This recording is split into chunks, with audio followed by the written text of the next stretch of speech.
Hello friends, मैं हूं सन्मय प्रकाश और आप देख रहे हैं यूट्यूब चैनल सरकारी जॉब न्यूज़। तो कई महत्वपूर्ण टॉपिक्स हैं आज के इस करंट फोर्स वीडियो में। एआई इम्पैक्ट समिट है। महंगाई नापने का नया पैमाना, नया तरीका आ गया है, वो चर्चा करेंगे। सबसे छोटा देश जिसने फीफा वर्ल्ड कप में क्वालिफाई कर लिया, मात्र 1.5 लाख के आसपास आबादी है, उसके बारे में जानेंगे। नदियां जो बहुत सारी मृत हैं, डेड हो चुकी हैं, उनको पुनर्जीवन दिया जाएगा। बहुत सारी नदियों का बिहार सरकार ने फैसला किया है। और भी कई सारे महत्वपूर्ण क्वेश्चंस हैं, टॉपिक है, सब पर चर्चा करेंगे। तो शुरू करते हैं और एक simple question. AI impact summit 2026 किस शहर में आयोजित किया गया है? बहुत ही महत्वपूर्ण ये आयोजन है। आंसर का न्यू दिल्ली में। और नई दिल्ली में कहाँ पर आयोजन हुआ है एआई इम्पैक्ट समिट का? तो ये भारत मंडपम में आयोजन किया गया है, न्यू दिल्ली में। वहीं पर जहाँ पर G20 का आयोजन किया गया था। ठीक है। तो ये काफ़ी बड़ा एक इवेंट है। G20 जितना बड़ा तो नहीं है, लेकिन उसका कद लगभग उतना ही बताया जा रहा है। तो कब से कब तक देख रहे हैं डेटा? 16 से लेकर 20 फरवरी तक उद्घाटन प्राइम मिनिस्टर नरेंद्र मोदी ने किया है। और थीम है इसके सर्वजन हिताय, सर्वजन सर्वजन सुखाय। ठीक है। और कौन सा वह संस्करण था? ये चौथा संस्करण था, फोर्थ संस्करण। पहला संस्करण आयोजित किया गया था यूनाइटेड किंगडम में, ठीक है, 2023 में। दूसरा संस्करण हुआ कब? 2024 में, सियोल, दक्षिण कोरिया में। 2025 में पेरिस में हुआ था, जिसमें अध्यक्षता भारत और फ्रांस दोनों ने संयुक्त रूप से की थी। और 2026 में न्यू दिल्ली में ये आयोजन किया गया है। ठीक है। पिछली बार जब हुआ था ना पेरिस में इसका आयोजन, तो उससे रिलेटेड क्वेश्चंस कई सारे एग्जामिनेशंस में आए थे। ओके। तो ये एक और खास बात है कि वैश्विक जो दक्षिण है, वहां पर आयोजित आयोजित होने वाला ये पहला वैश्विक एआई शिखर सम्मेलन भी है। वैश्विक दक्षिण किसको कहते हैं? उसको कहते हैं जो विकसित होने की ओर अग्रसर है वो देश। ठीक है। इसमें वक्ता अगर देखेंगे, स्पीकर्स, तो 500 सत्र इसमें आयोजित किए गए हैं। और 3000 से अधिक स्पीकर हैं, यानी वक्ता हैं, जो कि एआई, प्रौद्योगिकी, स्टार्टअप्स, इन सब से भी हैं। करीब 300 से ज़्यादा दुनिया भर की कंपनियां यहाँ पर पहुंची हैं। 2.5 लाख से अधिक जो है आगंतुक वहाँ पर पहुंचे हैं। और पवेलियन बनाया गया, भारत के कई राज्यों के हैं। और इसके अलावा 13 अन्य देशों के पवेलियन यहाँ पर बनाए गए हैं। ठीक है। तो एक महत्वपूर्ण ये इवेंट होने जा रहा है। अब देखिए कुछ और डेटा बताते हैं आपको। इसके जो लक्ष्य बताए गए हैं वो 3 प्रमुख लक्ष्य हैं कि एआई यानी आर्टिफिशियल इंटेलिजेंस का लाभ उठाकर लोगों को सशक्त बनाना और इनोवेशन को बढ़ावा देना। दूसरा ये है कि भारत को विश्व के लिए एआई सेवा प्रदाता के रूप में स्थापित करना। और तीसरा है कंप्यूटिंग, डेटा सेट और एल्गोरिदम तक पहुंच को लोकतांत्रिक बनाना, मतलब सबको ये इसका फायदा हो सके। ठीक है। तो इसमें दुनिया भर के बहुत सारे देशों के राष्ट्राध्यक्ष पहुंचे हैं, जैसे फ्रांस के राष्ट्रपति इमैनुअल मैक्रों हैं, ब्राजील के राष्ट्रपति लूला डे सिल्वा, स्पेन के राष्ट्रपति पेड्रो साचेंज, स्विट्जरलैंड के प्रेसिडेंट हैं गाय पारमेलिन, नीदरलैंड के prime minister Dick Schoof, UAE के आबू धाबी के जो क्राउन प्रिंस हैं वो पहुंचे हैं, मॉरिशस के प्रधानमंत्री डॉक्टर नवीन चंद्रराम गुलाम, श्रीलंका के राष्ट्रपति अनुराग कुमारा दिसानायक, सेशल्स के उपराष्ट्रपति हैं, भूटान के प्राइम मिनिस्टर, इसके अलावा Bolivia, Croatia, Estonia, Finland, Greece, Guyana, मतलब बहुत सारे देशों के जो राष्ट्राध्यक्ष, प्राइम मिनिस्टर या फिर प्रेसिडेंट, वो सब यहाँ पर पहुंचे हैं। 45, मतलब बहुत सारे देश। संयुक्त राष्ट्र के महासचिव एंटोनियो गुटेरेस, गूगल के जो सीईओ हैं सुंदर पिचाई, ओपन एआई के सीईओ सैम ऑल्टमैन, ये सब, इसके अलावा एंथ्रोपिक जो बहुत बड़ी कंपनी है एआई से रिलेटेड, और उसने तो ऐसा जो है एआई टूल बनाया हुआ है जिसकी वजह से दुनिया भर में हड़कंप मची हुई है नौकरी को लेकर, कि नौकरी रहेगी या जाएगी, तमाम बहुत सारे इंडस्ट्री में। ठीक है। तो उसके सीईओ हैं, माइक्रोसॉफ्ट के हेड, वो सब यहाँ पर पहुंचे हैं। ठीक है। गूगल के सीईओ। तो ये सब आयोजन हुआ है। और इसमें उद्घाटन जब किया प्राइम मिनिस्टर नरेंद्र मोदी ने, तो 16 फरवरी को, तो उन्होंने कहा कि भारत जो है ना एआई यानी आर्टिफिशियल इंटेलिजेंस के परिवर्तन में सबसे आगे है। और एआई में इसकी प्रगति, महत्वाकांक्षा और जिम्मेदारी दोनों को दर्शाती है। ठीक है। तो प्राइम मिनिस्टर नरेंद्र मोदी ने ये कहा कि आज एआई जो है ना वो स्वास्थ्य सेवा, शिक्षा, एग्रीकल्चर, शासन, उद्यम, मतलब कई सारे क्षेत्रों में बदलाव ला रहा है और उस पर चल रहा है। तो उन्होंने एक संदेश भी दिया कि हम पूरी दुनिया के डेटा को भारत में रखने के लिए आमंत्रित करते हैं, मतलब कि भारत में डेटा सेंटर बड़े पैमाने पर हो, इसके लिए कोशिश करते हैं हम। ठीक है, तो एक महत्वपूर्ण ये आयोजन हो रहा है। एक और क्वेश्चन ले लेते हैं जो एग्जामिनेशन में आ सकता है, क्या है? एआई इम्पैक्ट समिट 2026, उसकी थीम क्या है? सर्वजन हिताय सर्वजन सुखाय। ठीक है, तो प्राइम मिनिस्टर नरेंद्र मोदी ने इस दौरान कहा कि ये थीम है हमारी, सर्वजन हिताय सर्वजन सुखाय, जो कि मानव केंद्रित प्रगति के लिए जो आर्टिफिशियल इंटेलिजेंस है उसका उपयोग करने की हमारी जो साझा प्रतिबद्धता है उसको दर्शाता है। अब सवाल ये होगा कि क्यों ये महत्वपूर्ण है, ये इंडिया एआई इम्पैक्ट समिट 2026। देखिए, आर्टिफिशियल इंटेलिजेंस इस वक्त सबसे ज़्यादा डिमांड में है और जो हम लोगों को सबसे ज़्यादा प्रभावित कर रहा है वो है आर्टिफिशियल इंटेलिजेंस। अभी जो मैंने एंथ्रोपिक कंपनी का नाम लिया, उसने एक खास ऐसा टूल बनाया है, एआई टूल बनाया है, जिसकी वजह से क्या हुआ, वकीलों का काम, मतलब काफ़ी कुछ 60 से 70% काम जो है ना वो टूल कर देगा। मतलब वकीलों को, बड़े वकीलों को अपने असिस्टेंट जो 10, 20, 50, 100 रखते हैं उसकी ज़रूरत नहीं पड़ेगी, ये सारा काम वही कर दिया करेगा। इसके अलावा आपके देखिए कि जो आईटी सेक्टर की जो कंपनियां हैं, भारत के टीसीएस है, इन्फोसिस है, इन सब के शेयर के प्राइसेस लगातार गिरते जा रहे हैं। क्यों? क्योंकि वो एआई टूल जो है ना वो बहुत सारे सॉफ्टवेयर डेवलपमेंट का काम खुद ही कर दे रहा है। तो ऐसे में जो भारत के पास जो ऑर्डर आते हैं सॉफ्टवेयर बनाने के, वो सब काम हो जाएंगे क्योंकि उसी के ज़रिए काम हुआ करेगा।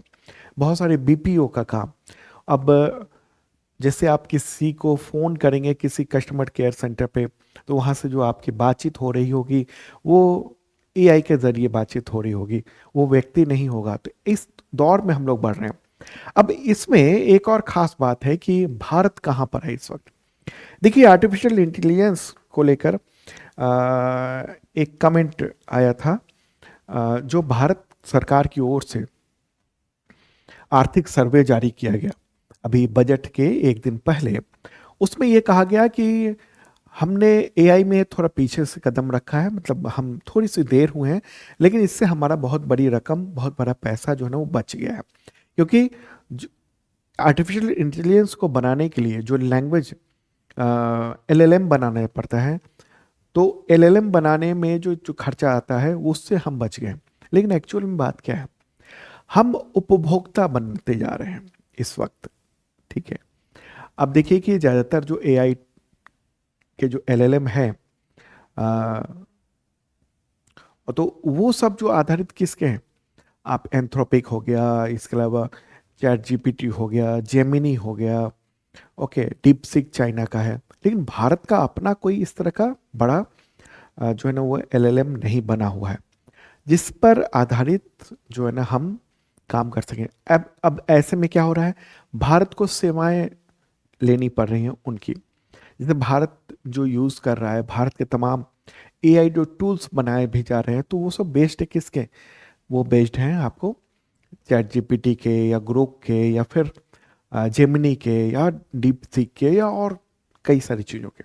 ठीक है, तो भारत को अभी एआई पर बहुत काम करना बाकी है, नहीं तो भारत क्या होगा, उपभोक्ता बन के रह जाएगा।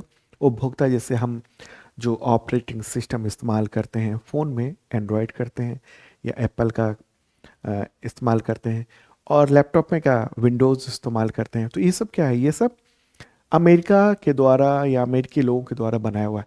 तो एआई में हमको अभी और आगे बढ़ना है, और ऐसे समय में ये जो समिट हुआ है बहुत ही महत्वपूर्ण हो जाता है।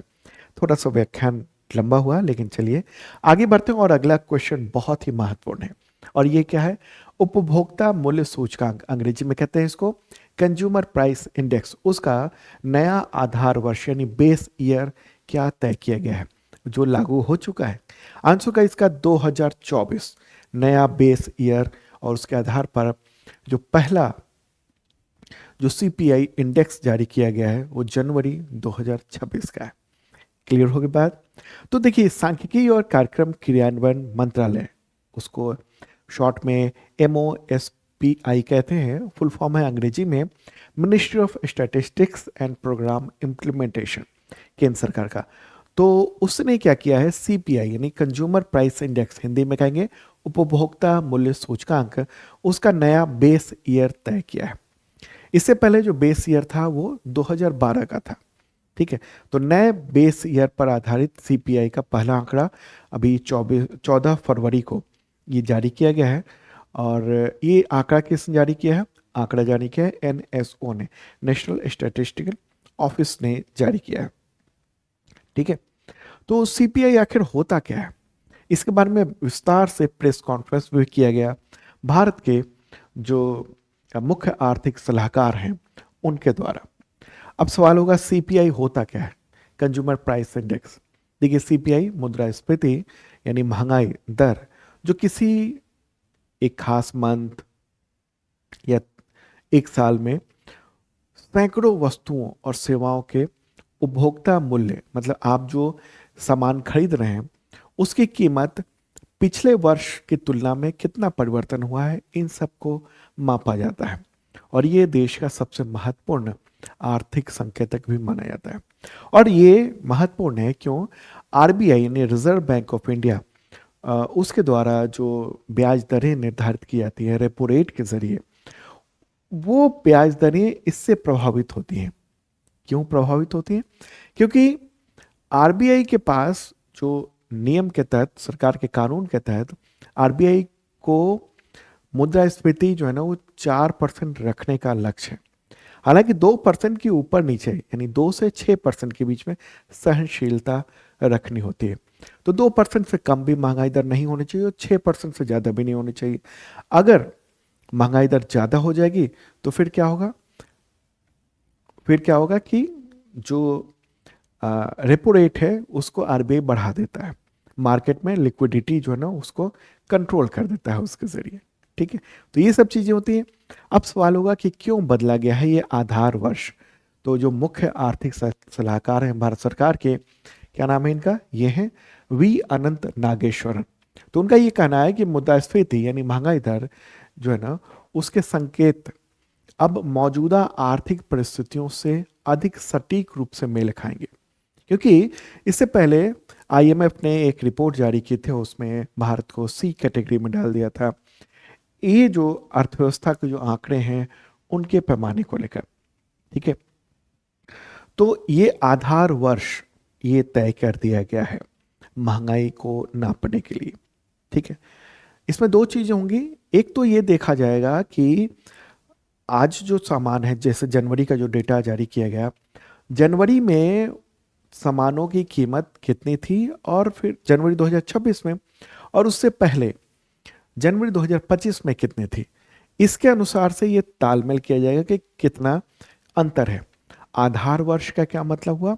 आधार वर्ष जैसे अभी 2024 तय कर दिया गया है, तो 2024 में किसी चीज की कीमत जो थी उसके आधार पर जो ग्रोथ रेट इधर हुआ है, तो उस समय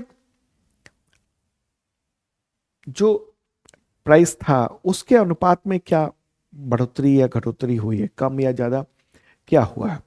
ठीक है, ये इससे केवल रुपया का ही नहीं, इसके अलावा जो महंगाई जो बढ़ी है, तो एक तरह से महंगाई बढ़ती है तो क्या होता है, मान लीजिए 6% की महंगाई बढ़ गई। ठीक है, मान लीजिए तो 100 रुपए जो थे आपके पिछले साल, वो अब कितने रह गए? 94 रुपीज ही रह गए। उसका एक्चुअल वैल्यू, रुपया तो आप कहेंगे कि 100 रुपया है, लेकिन उससे सामान कितना खरीद पाएंगे? तो वो आप खरीद पाएंगे मात्र 94 रुपीज का। तो ये सब जो कैलकुलेशन है वो है। अब एक और चीज आपको बताना चाहता हूँ, कुछ डेटा यहाँ पर मैंने दिया है। ठीक है, जो नए CPI यानी कंज्यूमर प्राइस इंडेक्स है उसमें 358 वस्तुएं शामिल और सेवाएं शामिल की गई। कितनी? 358।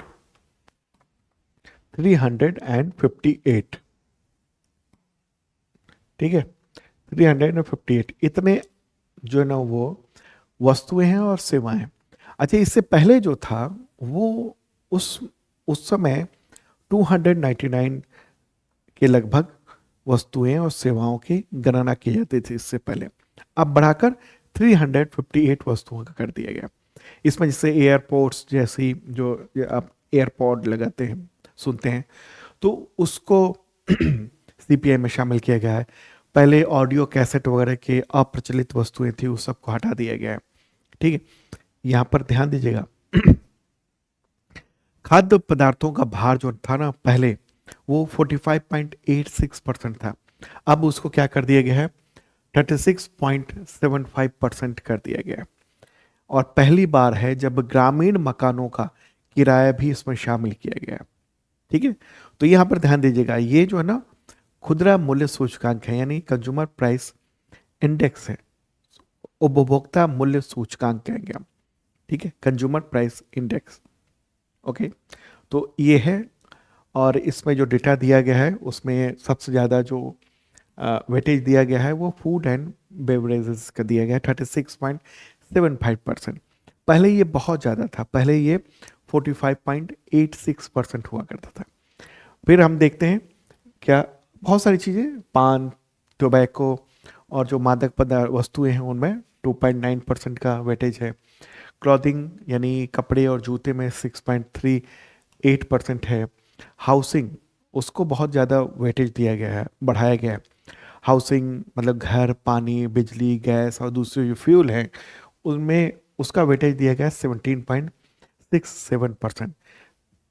फर्नीचर, घरेलू जो सामान है, घर का जो सामान्य रख रखाव है, उसका वेटेज है 4.47%। स्वास्थ्य से संबंधित चीज़ें हैं 6.1%। फिर ट्रांसपोर्टेशन का 8.8%। बाकी चीज़ें ये सब देख रहे हैं। ये सब का क्या मतलब हुआ, इन सब चीज़ों का की गणना की जाती है कि ये सामान जो है उसके रेट कितने हैं।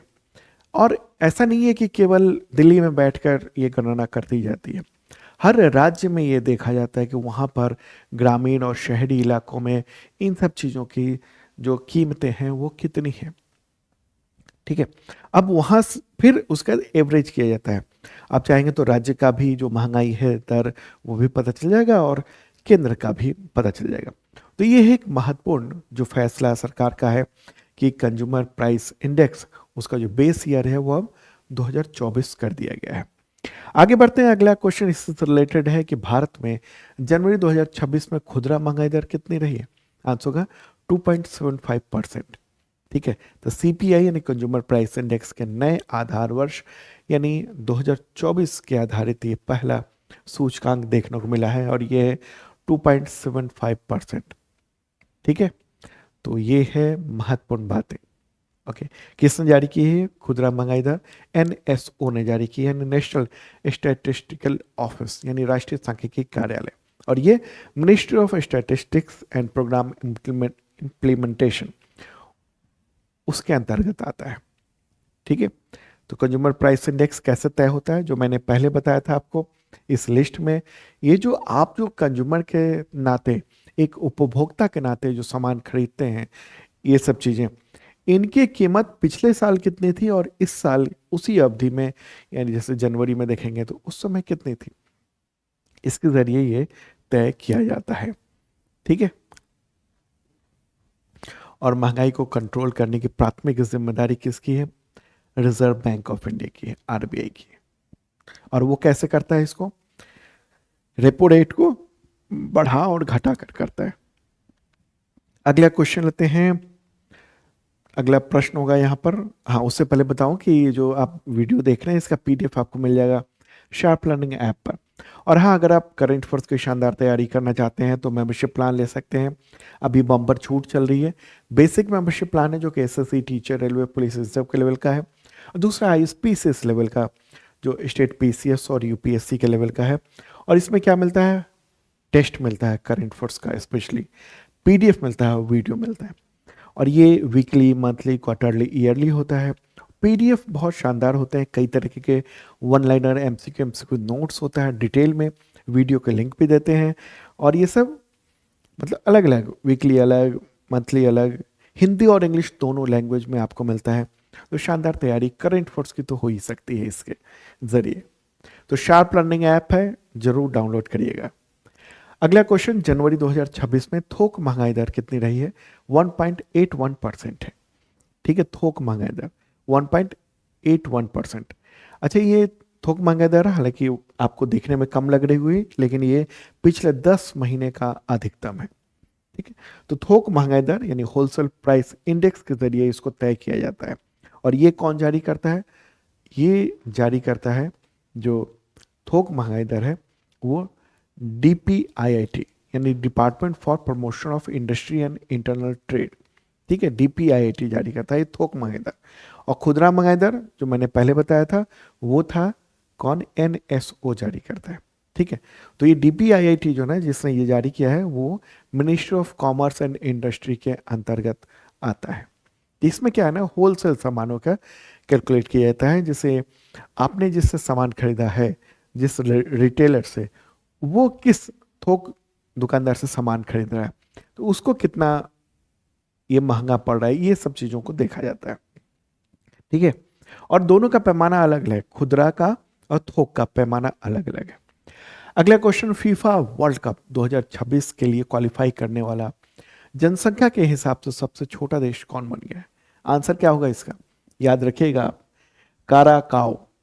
क्या है? काराकाओ। और ये न्यूज़ आप देख रहे हैं, Curacao makes history as the smallest nation by population to qualify for FIFA World Cup 2026।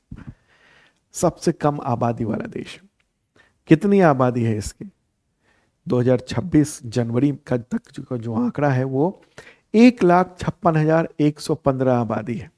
कितनी है? 1,56,000। मतलब जो अहमदाबाद का जो नरेंद्र मोदी स्टेडियम है और ईडन गार्डन जो स्टेडियम है आपका कोलकाता का, तो इसमें समा सकती हैं, फिर भी 20,000 सीटें खाली ही रह जाएंगी। इतनी कम आबादी है, बहुत छोटा सा देश है ये, वर्ल्ड कप पहुंच गया है। और ये मतलब चौंक गए हैं, पूरी दुनिया चौंक गई है कि इतना कम आबादी वाला देश और वो क्वालिफाई कर चुका है। एक बार मैप के जरिए देखें ये कहाँ पर है। कूरा काओ। चलते हैं, प्यारा भारत है अपना। और कहाँ पर चलेंगे हम लोग? हम लोग चलते हैं कैरेबियन सी की ओर। ठीक है, उत्तरी और दक्षिणी अमेरिका के बीच में। तो ये उत्तरी अमेरिका हो गया, ये दक्षिणी अमेरिका हो गया। यहां पर आप देखेंगे ये है वेनेजुएला। ठीक है, और वेनेजुएला के पास में ही यहां पर है, इसी जगह पर, ये इस इलाके में, क्षेत्र में ये है नीदरलैंड साम्राज्य के का एक समुद्री देश है। ओके, और वेनेजुएला से मात्र 65 किलोमीटर दूरी है। यहाँ के प्राइम मिनिस्टर हैं गिलमार पिसास। ठीक है, जनसंख्या मैंने बताया 1,56,000। मुद्रा यहाँ पर चलती है कैरेबियन गिल्डर। अगला क्वेश्चन लेते हैं, भारत ने वर्ष 2026 में गेहूं के निर्यात की अनुमति दी, इससे पहले किस वर्ष इस पर प्रतिबंध लगाया गया था? आंसर होगा 2022 में।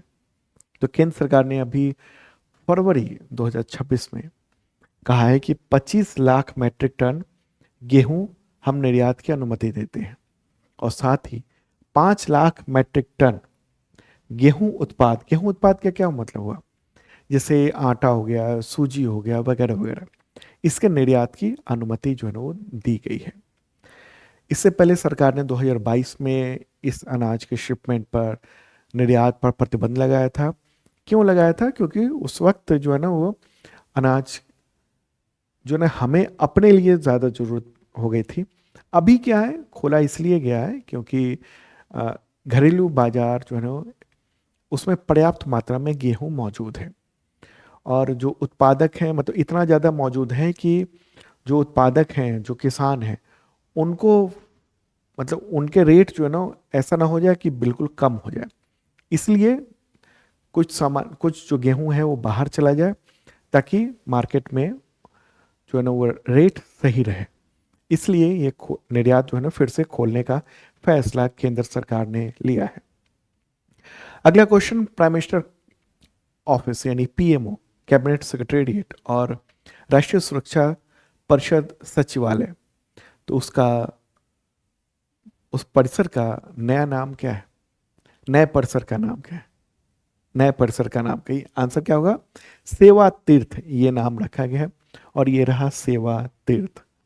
इसमें प्राइम मिनिस्टर ऑफिस यानी प्रधानमंत्री कार्यालय, कैबिनेट सेक्रेटेरिएट, राष्ट्रीय सुरक्षा परिषद, राष्ट्रीय सुरक्षा सलाहकार का ऑफिस, ये सब यहाँ पर रहेगा। इससे पहले ये जो दफ्तर थे ना, ये सब ये साउथ ब्लॉक इमारत में थे ये, ठीक है। और सेवा तीर्थ के नाम से अभी ये जाना जाएगा। प्राइम मिनिस्टर नरेंद्र मोदी ने इसका उद्घाटन किया है, ठीक है। तो प्राइम मिनिस्टर का कहना है कि जो साउथ ब्लॉक में जो स्थित भवन थे जहाँ पर पहले ये ऑफिस थी, तो वो ब्रिटिश साम्राज्य के प्रतीक के रूप में अपनाए गए थे, और इसका उद्देश्य भारत को सदियों तक गुलामी की जंजीरों में जकड़े रखना था। तो बहुत सारी बातें बोलते रहते हैं प्राइम मिनिस्टर, ठीक है। अब ऐसे कहोगे तो फिर तो राष्ट्रपति भवन भी खाली कर दो आप, ठीक है। तो खैर ये कहिए कि अब बिल्डिंग भी पुरानी हो रही है और हमें जरूरत ज़्यादा जगह की है, तो अब ये सेवा तीर्थ नाम का जो बिल्डिंग है वहाँ पर अब ये होगा, ठीक है। तो प्रधानमंत्री कार्यालय, कैबिनेट सेक्रेटेरिएट, एनएसए, ये सब का ऑफिस एक ही जगह पर यहाँ पर किया गया है। 3 बिल्डिंग है इसमें, सेवा तीर्थ 1, सेवा तीर्थ 2, सेवा तीर्थ 3, ये सब चीजें हैं। आगे बढ़ते हैं, अगला क्वेश्चन लेते हैं हम लोग। विज्ञान में महिलाओं और लड़कियों का अंतर्राष्ट्रीय दिवस कब मनाया जाता है? तो है 11 फरवरी को। इस दिवस की घोषणा संयुक्त राष्ट्र महासभा ने की थी। उद्देश्य ये है कि साइंस एंड टेक्नोलॉजी के क्षेत्र में महिलाएं और लड़कियों को मतलब उनको आगे बढ़ाया जाए, उनका योगदान बढ़े। अगला क्वेश्चन, विश्व यूनानी दिवस कब मनाया जाता है? तो है 11 फरवरी को। और इस बार की थीम क्या है? यूनानी पद्धति में नवाचार और साक्ष्य, इनोवेशन एंड एविडेंस इन यूनानी प्रैक्टिसेस, ये है इस बार की थीम। ये जो दिवस है ना, वो प्रसिद्ध यूनानी विद्वान मोहम्मद अजमल खान, उनको हकीम अजमल खान भी कहा जाता है, तो उनकी जयंती पर यह दिवस मनाया जाता है, ठीक है। तो ये आयुष मंत्रालय के द्वारा ही ये दिवस घोषित है। पहली बार 2017 में ये आयोजन किया गया था। अगला क्वेश्चन लेते हैं, विलुप्त माने जाने वाले यूरेशियन उदबिलाव वो किस केंद्र शासित प्रदेश में देखा गया है, जिसे उसका पैतृक आवास भी कहा जाता है? आंसर होगा जम्मू कश्मीर में ये है उदबिलाव। तो ये देखा गया है, फोटोग्राफ आए हैं इसके। और आपको बताऊं कि ये एलओसी को पार करके हिमालय में रहने वाला शांत और सुंदर जीव है उदबिलाव। तो ये कश्मीर घाटी में वो वापस लौट रहा है, और इसके साक्ष्य अभी कुछ दिनों पहले ही मिले हैं, ठीक है। तो ये फोटोग्राफिक साक्ष्य मिले हैं, और 50 वर्षों में पहली बार वन विभाग को इस जानवर के प्रत्यक्ष प्रमाण देखने को मिले हैं, ठीक है। ये विलुप्त माना जा रहा था कि ये अब खत्म हो चुका है, लेकिन वहां देखा गया। अगला क्वेश्चन, बिहार सरकार ने कितनी नदियों को पुनर्जीवित करने की योजना बनाई है? आंसर का 260 जो मृत नदियां हैं उनको पुनर्जीवित किया जाएगा, विलुप्त हो चुकी हैं। और ये न्यूज़ भी आप देख रहे हैं हिंदुस्तान टाइम्स में। 260 नदियों को पुनः जीवन देने की योजना का कार्य, मतलब उसका कार्य योजना है ना, प्रोजेक्ट जो है ना, या कहिए डीपीआर, वो बनाया जाएगा। जल संसाधन मंत्री हैं विजय कुमार चौधरी, तो उन्होंने ही 13 फरवरी को विधान परिषद में ये घोषणा की है, और कहा है कि विभाग की ओर से जो ना नदी गणना कराई जा रही है। जीएसआई जियोलॉजिकल जीआईएस सर्वे किया जा रहा है, जीआईएस सर्वे ये राज्य सरकार की ओर से किया जा रहा है। उसमें 600 से अधिक नदियों का पता चला है, और इनमें से मात्र हम लोगों को जो पता था, सरकार को, आम लोगों को 340 नदियों को ही ज्ञात थी। अब ये पता चला है कि 600 से अधिक नदियां हैं, और 260 जो विलुप्त हो चुकी हैं उनको पुनर्जीवित किया जाएगा। और कैसे किया जाएगा पुनर्जीवित? तो पूरी योजना बनाई जा रही है। जिससे क्या हुआ, गाद के चलते बहुत सारी नदियां जो है ना वो मृत हो गई, डेड हो गई, ठीक है। तो गाद प्रबंधन के लिए जल संसाधन विभाग, खनन विभाग मिलकर काम कर रहा है। तो जो क्षेत्र बनाया जाएगा कि ये नदी है, तो वहाँ पर ये घोषित कर दिएगा अगर कोई व्यक्ति मिट्टी भराई के लिए नदी का गाद ले जाना चाहता है तो उसको फ्री में दे दिया जाएगा। बस नदी का जो मानक, खुदाई के मानक है कि इतनी गहरी होनी चाहिए, उससे ज़्यादा नहीं होनी चाहिए, तो वो मानक तय कर दिया जाएगा, उसके अनुसार होगा और मिट्टी ले जा सकते हैं। तो गाद हटाया जाएगा, उससे क्या हुआ, नदियों का जल ग्रहण क्षेत्र जो है ना वो बढ़ेगा। ठीक है, आगे बढ़ते हैं। अगला क्वेश्चन, राष्ट्रीय उत्पादकता दिवस कब मनाया जाता है? तो वो है 12 फरवरी को। और इस बार की जो थीम है वो क्या है? क्लस्टर ग्रोथ इंजन के रूप में एमएसएमईज में प्रोडक्टिविटी को अधिकतम करना। क्या है? क्लस्टर ग्रोथ इंजन के रूप में एमएसएमईज में प्रोडक्टिविटी को अधिकतम करना, ये है इस बार की जो थीम है। ठीक है, तो ये है उत्पादकता बढ़े इसके लिए। एक और प्रश्न है कि राष्ट्रीय उत्पादकता सप्ताह ये कब मनाया जाता है? ये होगा 14 नंबर प्रश्न। ये मनाया जाता है 12 से 18 फरवरी को। ठीक है, 12 से 18 फरवरी। और इसकी भी थीम यही है। क्या है थीम? क्लस्टर ग्रोथ इंजन के रूप में एमएसएमई में प्रोडक्टिविटी को अधिकतम करना। ठीक है, तो 12 से 18 फरवरी को हर साल ये दिवस आयोजित किया जाता है। तो दोस्तों ये था इंपॉर्टेंट करंट अफेयर्स आप सबके एग्जामिनेशंस के लिए। तो शार्प लर्निंग ऐप पर मेंबरशिप प्लान अवेलेबल है, करंट अफेयर्स की शानदार तैयारी हो सकती है। और कल फिर मिलेंगे सुबह ही ताजा तरीन कंटेंट के साथ। Okay, bye.